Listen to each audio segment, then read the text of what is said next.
Welcome to the debate.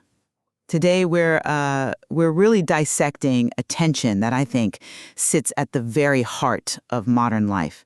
It's this conflict between, on the one hand, an ancient spiritual idea of doing good in secret, and on the other, this just crushing modern need to document and broadcast and validate every single thing we do. Our discussion is grounded in three texts: Devotion Before an Audience of One, The Sanctuary of Hidden Faith, and The Virtue of Secret Devotion. Right, and these texts, they argue for a kind of radical privacy, but we're reading them in 2026, and let's be honest, privacy can almost seem suspicious now. Visibility is the currency. I mean, if you don't post it, did it even happen? If you can't put a metric on it, does it have any value? Exactly. The texts argue that, true character is forged in the dark, before an audience of one. They warn that the second you perform your goodness for other people, you've corrupted the act itself. So the real question for us today is this: is our drive for data and validation destroying the authenticity of our actions, or is sounding the trumpet, as the text says, simply the cost of doing business today? And I'm going to argue that the trumpet is, well, it's necessary. I look at this systemically. In a world of grant applications and quarterly reviews, undocumented goodness looks an awful lot like incompetence. My argument is that performance metrics are the language of modern value, and frankly, refusing to speak that language isn't holiness, it's professional suicide. And I'll be taking the side of the source material, that the trumpet is a trap. I mean, the moment we shift our focus from the work itself to the proof of the work, we hollow out our own integrity. We just become actors playing the part of a good person instead of actually being one. We have to recover that secret place, or we risk losing ourselves completely. Okay, let's get into it then. Because hollow is a very strong word, and I have to say it feels a little dismissive of the reality people are facing every day in their jobs. Well, the text uses an even stronger one: hypocrite. It opens with this really visceral image of religious leaders standing on street corners in synagogues just to be seen by men. They're sounding a trumpet before they give to the poor. Now, whether that was literal or a metaphor, the intent is perfectly clear. They're turning charity into theater. Right. They want the applause. They want the social credit that comes with it. And the text says, "Truly I tell you, they have received their reward." And that right there is the terrifying part. The transaction is over. You got the applause? Great. That is all you get. The act has no spiritual weight, no deepening of your character. It was just a purchase of temporary fame.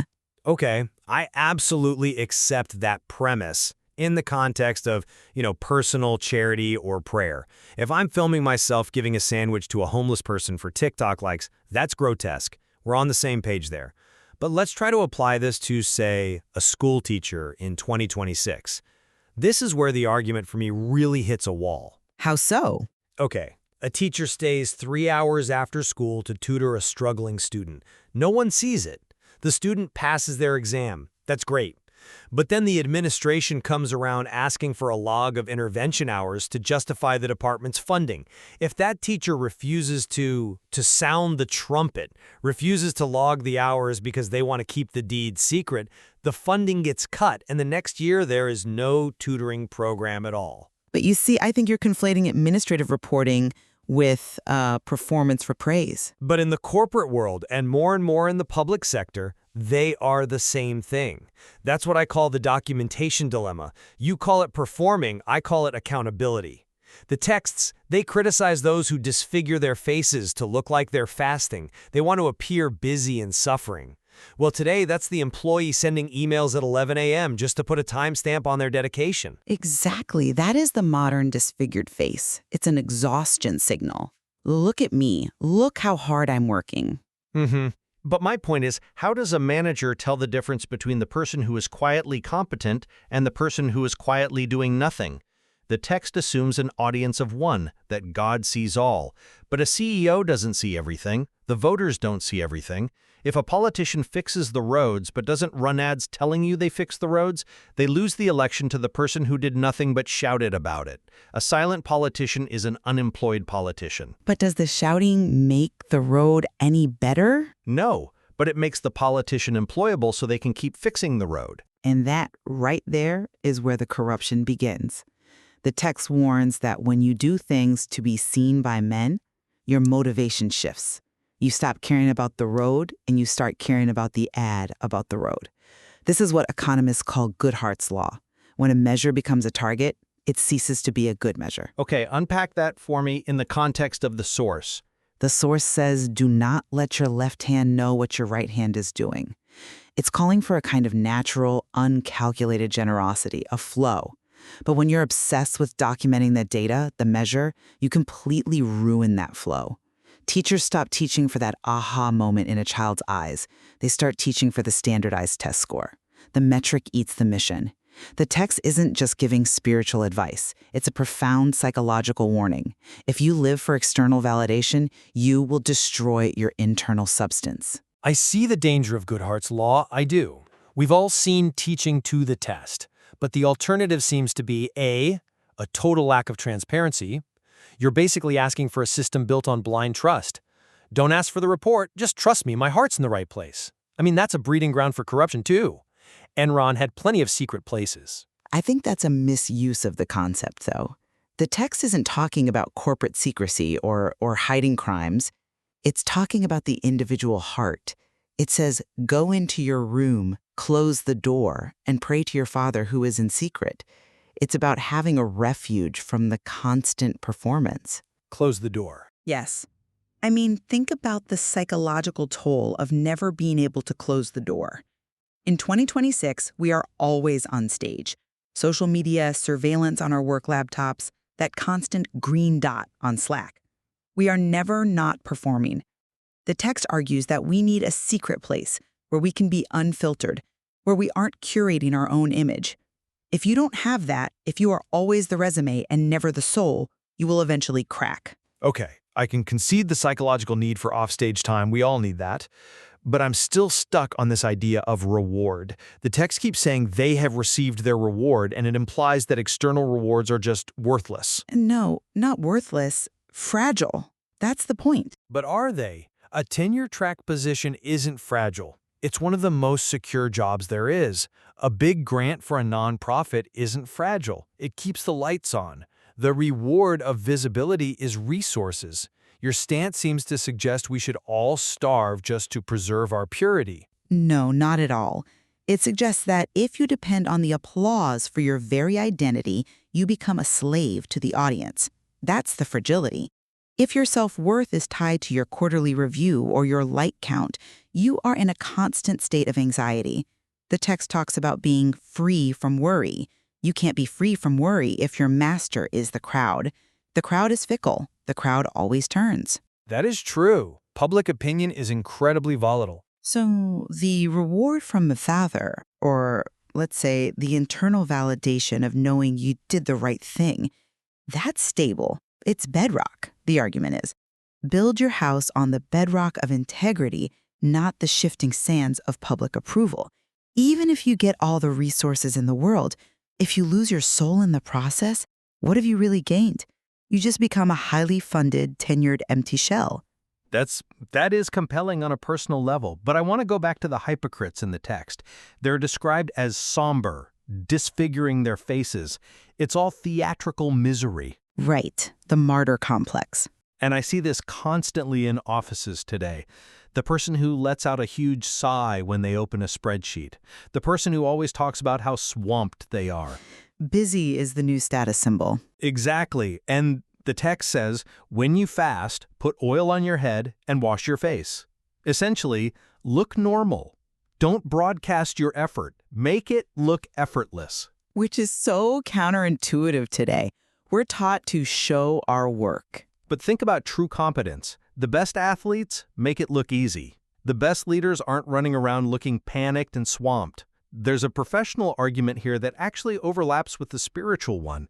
The disfigured face, the performance of effort, is actually a sign of inefficiency. If you have to tell everyone how hard you worked, maybe you didn't work very smart. That's a brilliant connection. The text advocates for secret devotion, but we could translate that to quiet competence. Quiet competence. Yes, the person who just solves the problem without calling a meeting to announce that they're about to solve the problem. But hold on. Earlier you said that's the person who gets fired because they're invisible. And that's the tension, isn't it? If you're too quiet, you're invisible. If you're too loud, you're a hypocrite. There has to be a middle path, because I just refuse to believe the only options are arrogant showboat or anonymous martyr. I think the text actually gives us a hint towards that middle path. It asks us to check our motive. It doesn't say, never be seen. It says, do not do your works in order to be seen. It's all about the why, not the what. So you can fill out the report, you can post the update on LinkedIn, but the real question is, why are you doing it? Precisely. Are you doing it to inform, to share a valuable learning, to secure necessary funding for the mission? Or are you doing it to feed a hungry ego that just needs to be told it matters? The audit of motive is an internal audit. It asks, would I still do this work if absolutely no one clapped?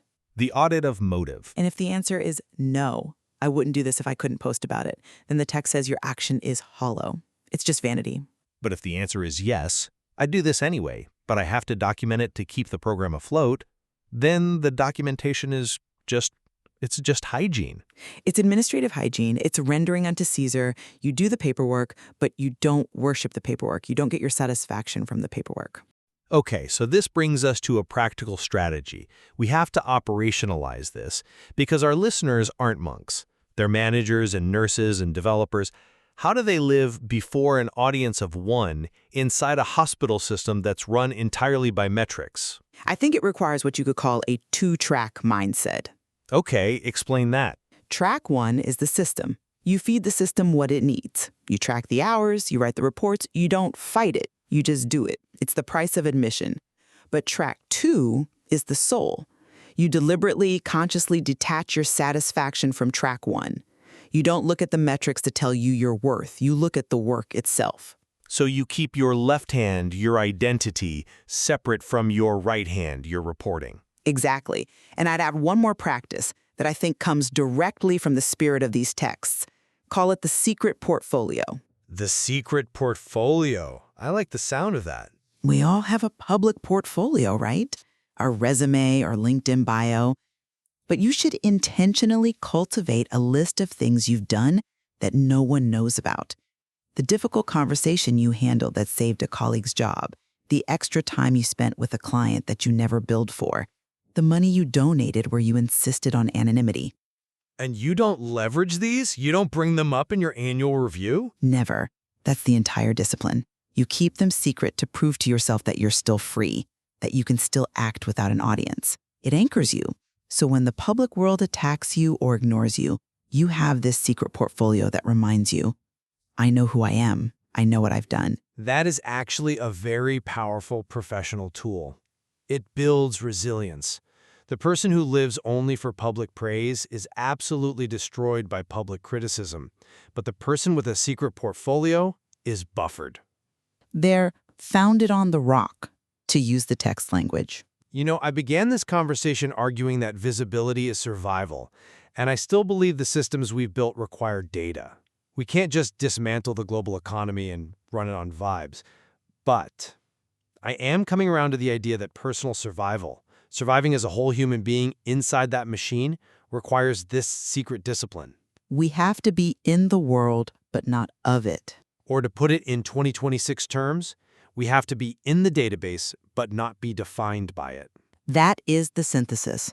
We document for the institution, but we devote for the truth. And maybe, just maybe, if we stop blowing our own trumpet so loudly, we might actually be able to hear the music. There's an efficiency to humility that I think the market really underestimates. The high-maintenance employee is almost always the one obsessed with getting credit. The low-maintenance, high-output employee is usually the one who's already secure in their own value. The text says, your Father who sees in secret will reward you.